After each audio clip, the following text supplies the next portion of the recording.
Now to security underground, and there are serious questions about it after two breaches over the weekend. First, someone snuck onto the PATH rail tracks underground, and then another group got into the 2nd Avenue subway tunnel. So how could all of this happen at a time of heightened security following Osama bin Laden's death? Omni's news reporter Sandra Bookman's in the newsroom tonight with much more. Sandra. Liz, that's a question a lot of people would like answered tonight. Now, to be clear, it appears that neither of these breaches constituted a real terror threat.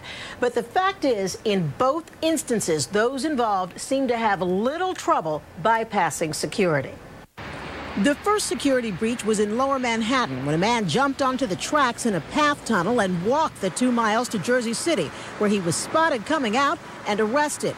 20-year-old Raimundo Rodriguez was arraigned today on charges of illegal entry of property and interfering with lawful transportation. I'm sorry, Mr. Rodriguez, because at this point you may present a danger to this community. The second breach was discovered about 90 minutes later. 4 men, calling themselves urban explorers, allegedly sneaked into the 2nd Avenue subway tunnel carrying fireworks and cameras.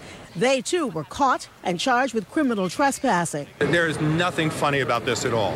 The security of our transit system is something that we take very, very seriously. In fact, just last week, intelligence seized during Osama bin Laden's takedown showed the U.S. rail system had been considered for a terror attack. Still, both Mayor Michael Bloomberg and Police Commissioner Ray Kelly seem to downplay the significance of the recent breaches, insisting there's no cause for alarm. We have 5 million people a day that travel on the system, so things of an untoward nature can happen. There are no guarantees, but we're doing more than any other city anywhere to protect ourselves. I feel very comfortable that we are as prepared as you could possibly be. But Congressman Peter King, chairman of the House Committee on Homeland Security, says these incidents show our enemies where we're vulnerable, and those weaknesses need to be addressed. I believe there are enough precautions in place, there are enough systems in place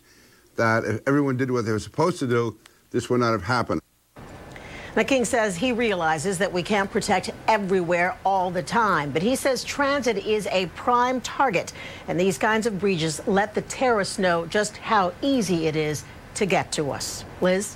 A new security bulletin has been issued in the wake of Osama bin Laden's death. And tonight, the terror leader's son is speaking out about the killing.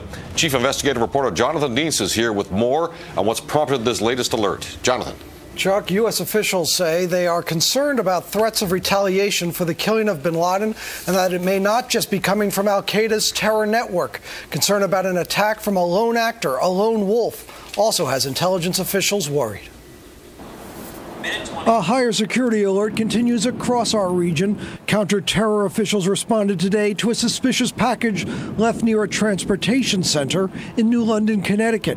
The bomb squad detonated the box, which later turned out not to be a threat. This on a day when the U.S. Department of Homeland Security issued another bulletin, this time reminding police that the killing of bin Laden could result in retaliation by a lone actor or extremist. The chair of the House Homeland Security Committee says while there are no specific threats, the bulletin is prudent. The only way you can really stop a lone wolf is through intelligence. Either government intelligence, which is hard to get with a lone wolf because they usually don't have any record, or just from somebody living in a neighborhood. The advisory reminds law enforcement of recent examples of lone wolf attacks, including the Fort Hood rampage and the shooting of U.S. forces at a German airport. U.S. officials continue to get threat information from the computers seized from bin Laden's compound, with some information being shared with foreign countries to try to help thwart attacks. One of bin Laden's sons overseas, who is estranged from the terror leader, claims his father's killing was an illegal assassination and asked why bin Laden was not taken into custody. U.S. officials have said the operation was legal and justified. This, as NBC News reports, 2 other bin Laden sons, including Hamza, who was on tape with his father 10 years ago. They are still believed to be active with al-Qaeda, Chuck. And one other point, those photographs of bin Laden's death, we're told that those will now be shown to certain members of Congress in the coming days as further proof, but they will not be released to the public. All right, Jonathan, thank you.